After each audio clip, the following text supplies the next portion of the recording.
Salut à toutes et à tous et bienvenue pour cette critique à l'arrache où nous allons parler de Saint-Amour, réalisé par Benoît Delépine et Gustave Kerven en 2016.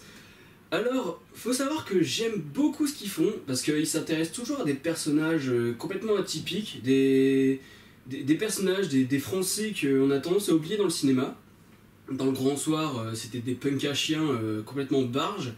Dans Mammouth, c'était un mec. Alors je sais plus si il était retraité ou enfin je sais, il était pile retraité et devait rechercher toutes ces fiches de paie qu'il a pas eu, donc des signatures de ses anciennes entreprises. Et ça tourne souvent autour d'un road movie, sauf Le Grand Soir où c'est plutôt centré sur un centre commercial. Et donc là, avec Saint-Amour, ce qui se passe, c'est que si vous préférez, il y a Benoît Poelvoorde, qui s'appelle Benoît dans le film, si je me souviens bien, qui fait au salon de l'agriculture la route des vins. Et là, donc il fait la route des vins, le mec il se retrouve bourré à la fin, du coup. Mais et là, son père, incarné par Gérard Depardieu, qui s'appelle Jean, décide de l'emmener faire la route des vins, mais pardon, dans la France. Donc encore un retour sur le road movie. Et donc vraiment très très intéressant. Franchement, je suis sorti de là, c'est étrange parce que c'est l'humour, mais c'est avec des personnages complètement atypiques, avec des aventures parfois un peu glauques, complètement atypiques aussi. Tout est atypique en fait, c'est pour ça que ça donne toujours un coup de fraîcheur d'avoir un film franco-belge comme ça. Y a vraiment plein de choses qui sont intéressantes. Je vais commencer ne serait-ce par le salon de l'agriculture, parce qu'il faut savoir que les mecs ont quand même tourné ça à l'arrache en fait. Ils ont eu les autorisations, mais c'est pas des figurants quoi, ils sont vraiment dans le salon. Donc impossible de pouvoir t'arrêter. Il y avait une interview de Poelvoorde dans Click avec je sais plus comment il s'appelle. Click, c'était une ancienne émission de Canal+, maintenant c'est sur YouTube, donc si vous tapez Click Poelvoorde, vous tomberez dessus. Et donc, ce qui se passait, c'est que là, on sent vraiment que c'est pas des figurants. Parce que combien de fois vous pouvez détecter un regard caméra ou des gens qui sont en train de se dire mais attends là c'est Gérard Depardieu ou et c'est vraiment intéressant parce que ça donne tout de suite du cachet en fait. Ça donne tout de suite un côté réaliste à l'image. On sent pas que c'est du fake, que c'est des figurants qui passent par-ci, par-là. Et la prestation des acteurs, mais incroyable. Ce qui me fait rire, c'est quand même Poelvoorde qui est en train de te dire qu'il prépare pas le rôle, parce que bon, faut savoir que c'est souvent... c'est tourné assez vite, c'est fait en petit comité, c'est pas une grosse équipe. Disons que l'équipe est assez moyenne. Et donc du coup... on voit la prestation des acteurs et on y croit, on est vraiment à fond dedans. Et d'ailleurs, en parlant de petite équipe, là aussi ça se ressent, mais c'est important, parce qu'en fait, si vous préférez, il y a beaucoup de caméras à l'épaule, ça donne vraiment un sentiment d'être proche du personnage, quasiment un aspect documentaire. Et parfois quand il y a des scènes intenses, je pense notamment au salon de l'agriculture, parce que Benoît Poelvoorde à un moment est complètement bourré, et il en devient complètement pathétique parce qu'il se met à pleurer, tout ce genre de choses quoi. Et en fait la caméra ne cesse d'être bousculée et ça donne vraiment encore plus d'intensité à l'émotion que dégage Poelvoorde avec son père, avec Gérard Depardieu. Donc même Vincent Lacoste dedans, bon certes il fait encore un rôle similaire à ce qu'il a l'habitude de faire. Sauf que là, avec Delépine et Kevner, ouais, j'espère que c'est Kevner, j'ai du mal avec son nom, et bien là c'est différent. Parce que on sent bien sûr qu'il y a toujours le rôle typique que Lacoste joue, mais à côté on a l'impression quand même que le personnage est beaucoup plus épuré, qui paraît moins... par exemple dans Lolo, c'était limite un stéréotype.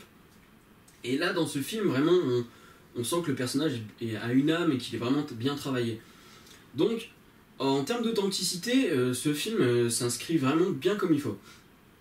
Après, qu'est-ce que je peux lui reprocher un petit truc, c'est que, étant donné que ça parle quand même d'agriculteurs, Ben, il n'y a pas vraiment une... Il n'y a pas vraiment de... Enfin, bien sûr, si, ça parle du problème des agriculteurs. Ça parle du fait que c'est quand même une misère, et c'est d'ailleurs pour ça que Poulvord, enfin le personnage de Benoît, ne veut pas reprendre la ferme de son père, parce qu'il sait que ça va être une tannée à reprendre. D'ailleurs, quand il se saoule la gueule au salon de l'agriculture, il le dit très bien à son père, il dit écoute, j'ai qu'une semaine de vacances par an, tu vas pas commencer à me faire chier, tu vois. Et alors que son père, lui, vraiment, même s'il est à la retraite, il veut toujours bosser, bosser, bosser. Et donc là, certes, il y a quelques scènes où on vous dit que, bah voilà, être agriculteur, c'est dur. Surtout en ce moment, quoi. Enfin, il suffit, je vous apprends rien, hein, c'est la misère en ce moment au niveau des agriculteurs, parce qu'ils se font entuber. Et, et à côté, il y a aussi un message fort qui te dit que, franchement, être agriculteur, c'est respectueux. Enfin, c'est vraiment, c'est des mecs qui ont du courage. Parce que, et il y a une scène par exemple avec un enterrement de vie de jeune fille, et en fait ses copines se foutent de sa gueule parce qu'elle va se marier avec un agriculteur. Et là t'as quand même Poulvord qui commence à dire non, tu sais, agriculteur c'est bien d'être femme d'agriculteur. Ma mère elle a toujours été fière d'être femme d'agriculteur, et un agriculteur c'est quelqu'un qui respecte la terre, qui fait bien son travail, machin. Donc vraiment, à ce niveau-là, c'est pas un film que les agriculteurs doivent aller voir, hein, ça ils le savent très bien. C'est un film que que les gens qui ne connaissent rien, qui ont vraiment qui ne connaissent rien à l'agriculture, bien entendu, et qui ont une image assez genre bouseux ou quoi de l'agriculture, c'est vraiment fait pour eux. Moi, quand je l'ai vu, je me suis dit, putain, c'est fort. Mais il n'y a pas... Ça manque d'intensité à ce niveau-là. Parce que on a quand même l'habitude avec ces deux réalisateurs-là d'avoir un cinéma qui est assez brut. Et là, on est un peu plus dans la poésie en fait, parce que le centre de l'histoire en fait, c'est pas tant l'agriculture, c'est l'amour, c'est les femmes. Et du coup, il y a une certaine poésie qui rend plus léger le film et qui le rend beaucoup plus drôle. Très très drôle ce film. Et puis, il faut savoir aussi que c'est quand même des réalisateurs qui aiment bien faire jouer les copains, faire jouer des gens avec qui ils collaborent assez souvent. Pas à la manière de Pattaya, par exemple, qui te prend du guest juste histoire d'avoir du guest. Parce que les gens qui sont dans ce genre de film, si t'as pas une culture générale assez grande, bon, tu vas pas nécessairement te dire ah ouais c'est eux, parce qu'il y a genre la fille de Higelin, je sais plus comment elle s'appelle, mais il y a la fille d'Higelin dedans qui a une scène.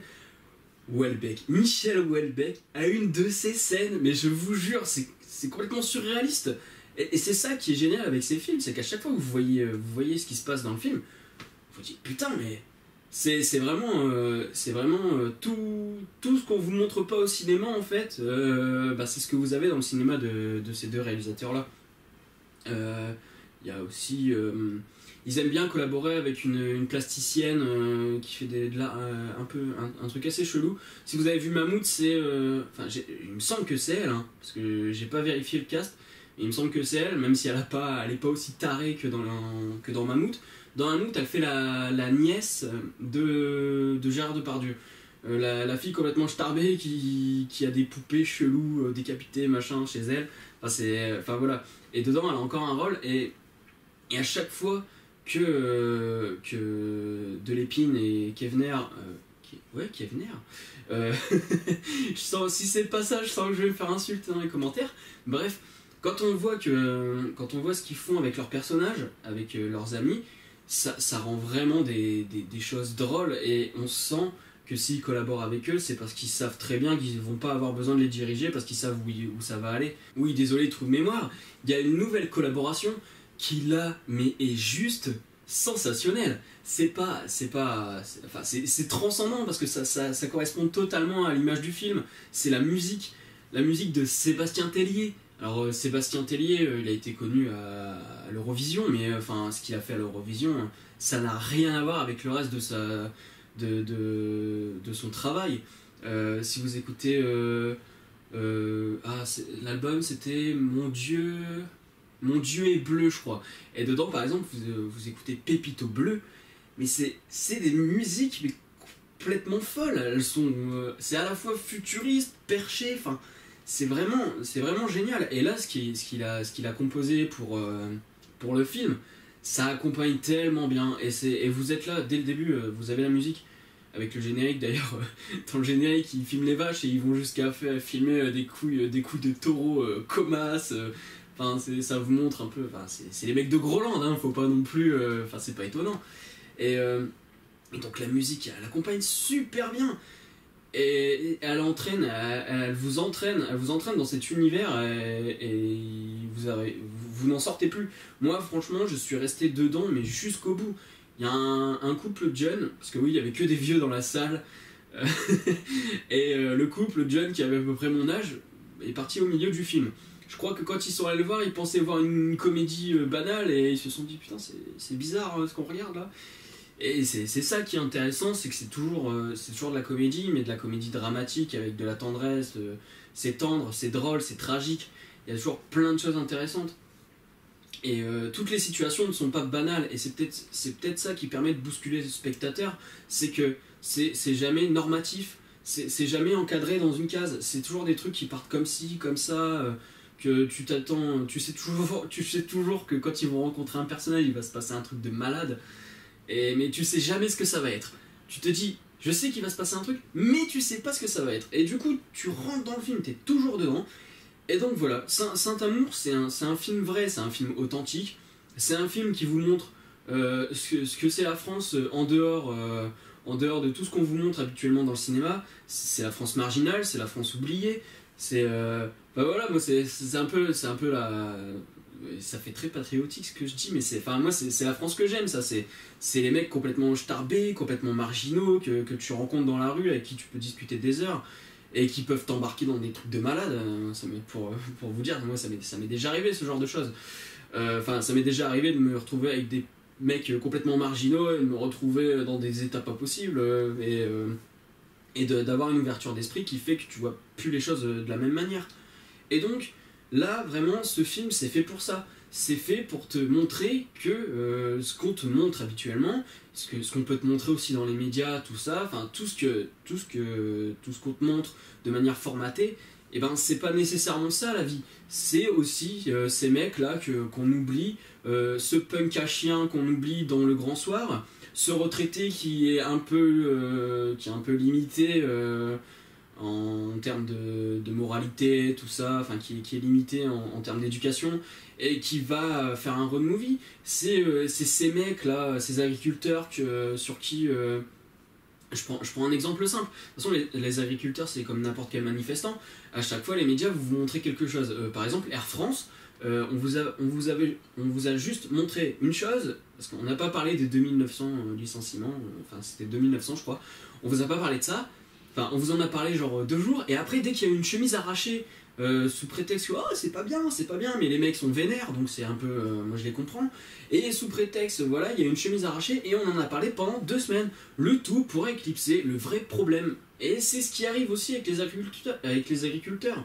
C'est qu'on a tendance quand même à dire ah ben ils font chier, ils bloquent les routes, machin. Mais les mecs, faut voir, ils font qu'un bénéf, enfin voilà, les mecs sont vraiment en détresse. Et ce film te montre que les mecs sont en détresse, tout en ayant une certaine poésie, un certain environnement. C'est ça qui est bizarre aussi, c'est que c'est un environnement assez réaliste, mais en même temps t'as l'impression d'être dans une petite bulle par moment, une petite bulle complètement déconnectée, parce qu'il y a une certaine poésie autour des femmes et de l'amour. Les femmes sont très importantes dans ce film, et elles bousculent tout. D'ailleurs, tout le problème, par exemple Poulvord, le problème c'est qu'il n'est pas aimé. Son père, le problème, je vous le dirai pas parce que sinon ça va casser une certaine tragédie. Lacoste, c'est pareil, il a un problème. Je peux juste pour vous dire Poulvord, c'est juste que lui, déjà il trouve que son boulot est merdique, et en plus de ça, il est pas aimé, il a besoin d'une femme. Et donc voilà, il y a un côté très authentique, mais à côté il y a aussi une fable un peu plus poétique, qui fait que t'es à la fois, t'es conscient que t'es dans un réel, mais qu'en même temps t'es dans ton petit cocon. Enfin, t'es dans un cocon, mais un cocon bousculé, Un peu à la manière de Boubou dans Dragon Ball Z, où là, t'as Vegeta qui essaye de dégommer le cocon, mais ça marche pas. Là, c'est le même principe. J'ai des références de ouf, hein. Donc voilà, Saint-Amour, c'est vraiment un film que je vous conseille, c'est à voir, c'est... voilà, ça c'est un cinéma, vous voyez que... Parce que on a toujours l'habitude de dire « Ah, film d'auteur, c'est de la merde, on se fait chier... Eh ben ça, c'est un film par des vrais auteurs, des mecs qui ont une vraie vision, et qui, à côté, arrivent à te rendre la chose beaucoup plus accessible. Et c'est ça qui est bien. Et le problème, c'est que ça va pas être beaucoup vu, en tout cas pas par les jeunes, alors que j'invite vivement les jeunes à aller voir ce genre de film, parce que c'est ça la vraie vie, quoi. Et c'est pas parce que ça parle du quotidien que t'es obligé de trouver ça, que tu vas trouver ça chiant. Au contraire, là il y a vraiment un message, il y a vraiment de l'humour, c'est très drôle, tout en étant tragique. Donc voilà, Saint-Amour, que je vous invite vraiment, vraiment à voir. Et si je devais lui mettre une note, parce que oui, les critiques à l'arrache maintenant, je vais mettre des notes, ce serait plus aux alentours de 8, 8,5. C'est vraiment un très bon film. Le seul truc que je peux lui reprocher, c'est qu'il accentue pas assez sur le côté agriculteur en détresse, et aussi que, t'en veux un peu plus. Il y a ça aussi, t'en veux un peu plus. Et c'est souvent ça le problème. À part Mamouche, j'avais trouvé un peu long parfois, mais là t'en demandes un peu plus. Du coup, il n'y a pas le juste milieu. Peut-être qu'il aurait dû durer peut-être un quart d'heure de plus. Mais voilà, Saint-Amour, film génial. Salut. Non, en fait, je viens de dire salut, mais pense à commenter, donner ton avis, partager la vidéo, la liker aussi. Et voilà quoi, on peut en discuter. Moi, franchement, ce film, j'ai tellement adoré. Ça se trouve, il y a peut-être des gens qui n'ont pas aimé. Donc ça m'intéresse aussi de voir l'avis des gens qui n'ont pas aimé et me dire pourquoi. Voilà, maintenant je vous dis vraiment salut.